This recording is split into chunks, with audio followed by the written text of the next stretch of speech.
Hey everybody, this is Kyle with attackofthefanboy.com, and I'm here with Joshua and Syzmon, the lead writer and lead narrative designer of Outriders.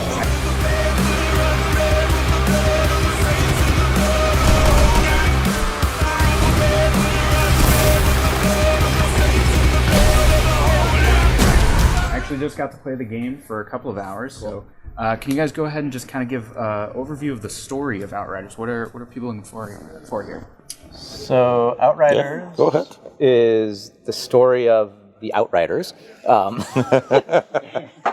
That's it, really. There you go. So you know everything now. Well, you might be asking, what is an Outrider? Yes, what is an Outrider? Well, interestingly, the term Outrider actually comes from the Old West. It is the Outriders were the ones who would ride ahead of the caravan going out into the new land and kind of protect the caravan as it was passing through these strange lands, which is similar to what the Outriders are. The Outriders, the mythology of the Outriders kind of began at the end of the world. The world had come to an end before this game even begins, and the last refugees have gone out to this new planet called Enoch, and the Outriders are the ones who are like these highly trained mercenaries and explorers and pioneers whose job it is to be the first boots on the ground and to lead this colonization effort. But when they land, things go disastrously wrong because they discover this force, this energy, this weird mystical energy on this planet that wasn't supposed to be there, and it changes everything. That's crazy that you touched on two things that I felt like right out of the gate. It felt like a Western in space. Cool. Like you were a cowboy. Cool. That was just like you said, you're leading out front and you're scouting the land. And then also that this feels very much like a post-apocalypse. Oh, interesting. Sort of thing. Would you agree with that? Maybe post-apocalyptic, I don't know. Well, yeah, because it already takes place. Technically, after yes, that's the truth. Right. I mean, because the world has ended, right? It's gone. We destroyed it, and there is 200 years of lore in the journals and in the conversations of people that you can pull out about the whole end of Earth before they even got to this planet, and then on this planet they had a chance for a new beginning. And they fucked it up again. And so, yes, it is a post-apocalypse. Yeah. That's right. Yeah. And one other thing that I felt like right at the beginning as you land on Enoch, almost felt like maybe we were the bad guys? Was that maybe me reading too much into it, or is that part of a narrative here? Oh, we wanted to bring up this dark nature of humans, and I think that was kind of the purpose when you're landing, and you have this feeling of everything is green, lush environment, and it looks like a paradise, and it takes 30 years, and everything is turning out bad, so you can get this impression, and that's intentional. I mean, I think we wanted to make a game that was incredibly fun to play, but also a game that made you think about humanity and what our role is on this planet, what we're capable of and what we're not capable of.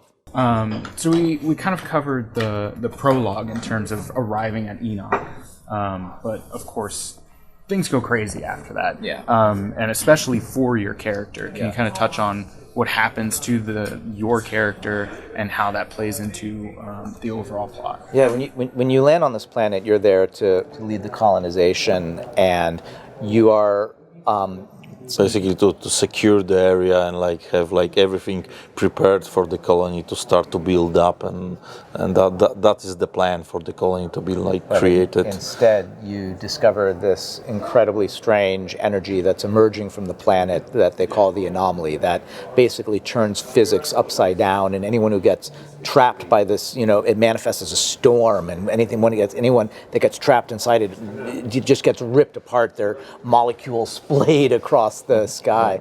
But some people... Beautiful particle It's effects. great particle effects. Yeah. But, and it's funny because I remember imagining that for the first time and trying to describe it, and then seeing the effects guys actually pull it off. I was like, yeah, that's exactly how I dreamed it. That's incredible. But some people, for whatever reason, they get put back together again, and they get put back changed, they get put back altered, and they become these godlike beings called the Altered. And so you and your buddies are these altered beings with these powers that kind of, manifest, different ways depending on what class you choose to play as. And how you balance kind of those powers with your gunplay is a lot of the fun of the game. And obviously there is like a lot of other alters out there in the world which are like, making a lot of changes and having a lot of impact on the world. So like you negatively bad? Yes, definitely a lot of negative. But I think it's worth saying too that it's not like the Altered are teams, or like no, they don't choose sides. Like they are above humanity. They've left humanity behind, and so you find each of them that you meet have their own kind of unique motivations and the different methods, shades of gray basically you can find in any character. Like you can think about them having like different angles, approaches to various things. Like Joshua said, everyone has a different motivation for what he does.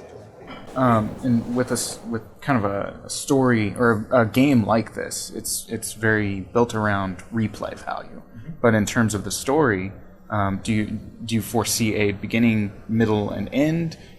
Is there sort of a post game? What's going on with that? We're not looking at a post game. There will be post game, which we're not talking about yet, but we very much wanted to tell a story with an ending, and we knew the ending going in, an ending that we hope will make you think a lot and make you feel. And we wanted to reach that ending and give you that entire story in the box. Games are expensive. We're kind of old school. We want you to buy a game and have the whole thing there. Yeah. We're not game as service.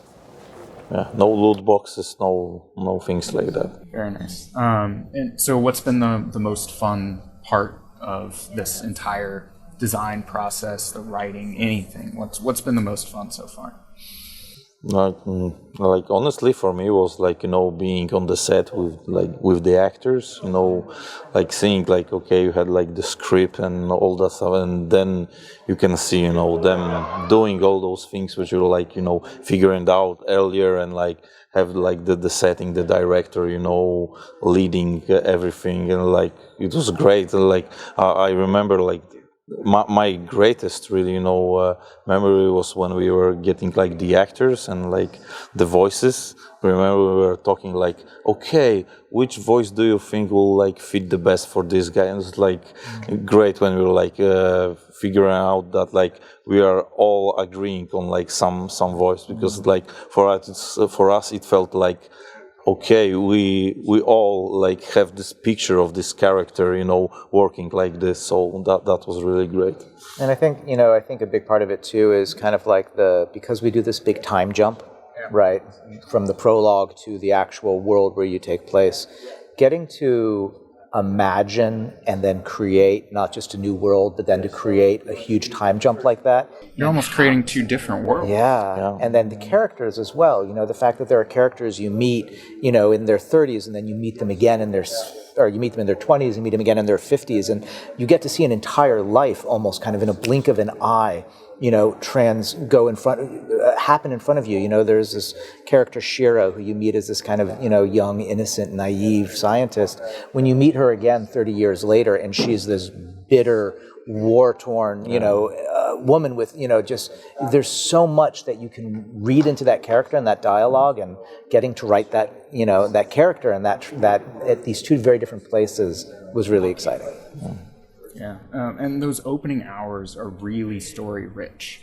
Like there's a lot of plot beats and there's a lot of lore. It doesn't feel overwhelming. It is sort of layered in there. Is that something you guys tried to do in those opening hours, or is that something that kind of continues throughout the whole game? Oh, it definitely continues throughout the whole game. I mean, yes. I mean, it's you go on a journey, right? It is a journey across this new unexplored planet into the heart of darkness classically, and there is a lot of mystery to unravel. What is that anomaly? Why did this planet change so much? Why is it not where we thought we were going?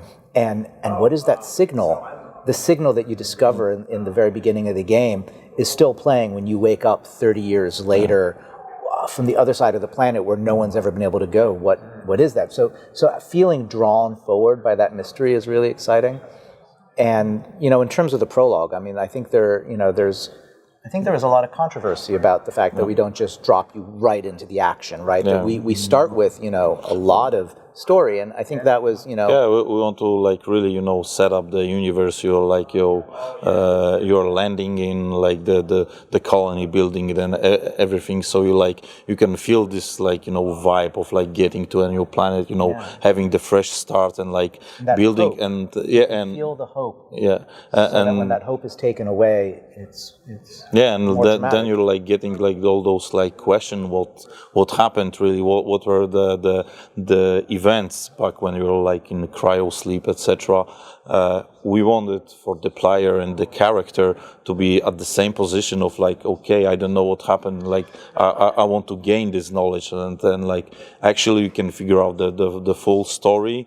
You can like get it in the game. There are like those events in chronological order. There is like cause and effect for everything. You can get that intel like in the game. I think what you're talking about is like from the moment that your character, your Outrider, kind of comes through this prologue and gets injured and ends up getting put in cryo, and then wakes up 30 years later to a totally changed world. You're instantly filled with the mystery of, well, what happened in those last 30 years? And a lot of it's there to discover. A lot of it is there. We have, hundreds of pages of story and character and journals to unravel and characters to talk to kind of fill in that jump in a really interesting way. And in terms of like story later on, like we got like around like 3.5 hours of cutscenes, interactive dialogues in the main storyline, in the side quest. So like there is a lot of that happening later still. Okay, yeah. Is most of your story presented through the gameplay and cutscenes? Is there a lot of I think you mentioned some logs that you can read through and stuff like that. Like what's the balance there?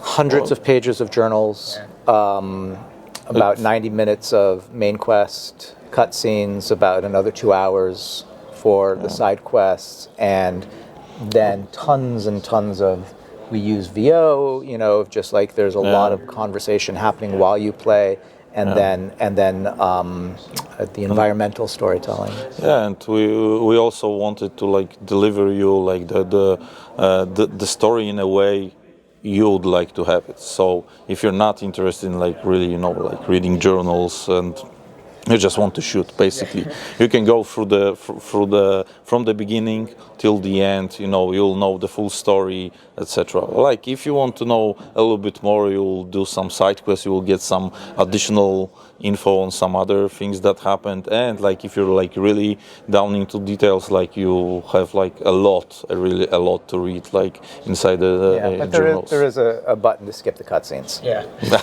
Yeah, for the ones that are like totally like I don't want. I actually have a sign above my computer that says "Brevity is the soul of wit," aka press B to skip. That's good. That's good. In terms of tying together the story and the gameplay, what kind of discussions did you guys have to have? There's, it's a multiplayer game. What's the process in terms of merging story and multiplayer? Merging story and multiplayer. Yes. Mm-hmm. So like overall, you are always the main character, in the cutscenes. You are like every time there is like a dialogue cutscene, you're the guy who's doing the talking.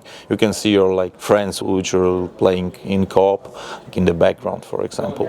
But you are always the main character. We don't have like a branching for like different. Well, I think just to finish what you were saying, I think what's really cool is that kind of the technical thing where you are the main character, but your friends are behind you. But while they're playing simultaneously with you, they see themselves as the main character, and you're behind them. Which is that's actually true.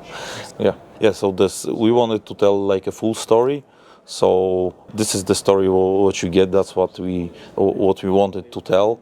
So that's why we don't have like any branchings, etc. So you'll get like the same story, basically. And last question, without spoiling anything, can you tease something beyond these 3 hours or 2 hours that I saw? What's the story thing that you want players to kind of be intrigued by and be ready to You know, experience. I think one thing that's really unique about this that we haven't actually talked about yet, but that I don't think is teasing too much, is that you're not the only character, that you go on this journey with a caravan of really rich, interesting characters, and that's something that we're excited to start talking about soon. Very cool. Well, thank you very much. Outriders is coming out when? Holidays 2020. You ready? 2020. Thank you very much. Such a pleasure. Thank you very much.